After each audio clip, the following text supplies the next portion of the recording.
সাহেব পাত্রীও sugar free লাগবো। হে কি কও, পাত্রী কোনদিন সুগার ফ্রি থাকে না?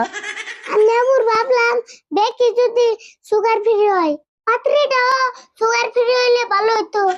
হেই, ওর কথা বাদ দিন ঘটক সাহেব। কেমন পাত্রী দিয়ে এনে যাবেন আমার একটু ভালো করে বলছে। কে আপনার কেমন ধরনের পাত্রী লাগে? আমার কাছে সব ধরনের পাত্রী অ্যাভেলেবল। কম ই বলি বল না, নিচেরটারই খবর নাই। আচ্ছা কোনছে দিয়ে দু একটার কথা। কম আর কি, আমি নগে ফটো নিয়ে এসেছি কোনটা কোন ধরনের। তাহলে দেয়া আনছে দু একটা ফটো। এই যে এটা দেখেন, এটা দেখতো যেন জাক্কাস, এটা বিয়া করলে আপনার লাভ হবো। তাই নাকি? এটা বিয়া করলে আবার কি লাভ হবো? এটা দুজন প্লান নিয়ে ঘুরে আইছে, এটা যদি আপনি বিয়া করেন প্লান দুটা ফ্রিতে পেবেন। হ্যাঁ, এটা না তাহলে সেকেন্ড হ্যান্ড পাত্রী হলো। আমার পুলান ফিরে লাগবো না, আপনি অন্য একটা দেন। আচ্ছা ও বোতলে, এই যে এটা দেখেন।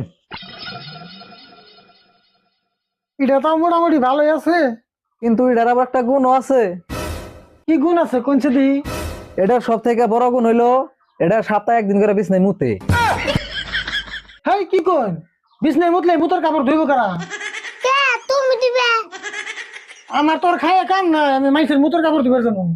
কে তুমি থালি বাসন দিয়ে আর দেড় আর তাহলে এটা পারবে না কে? তুই ধুয়ে দিস তাহলে। এই ঘটক সাহেব অন্য কি আছে তাই দিয়েছে। ও বো, এই যে এটা দেখেন তেলে, এটা যদি আপনি বিয়া করেন খরচ কিন্তু মেলা কম হবো। কে এটার আবার খরচ কম হবো কে? এটা কি ভাত খায় না? না ভাত খায়।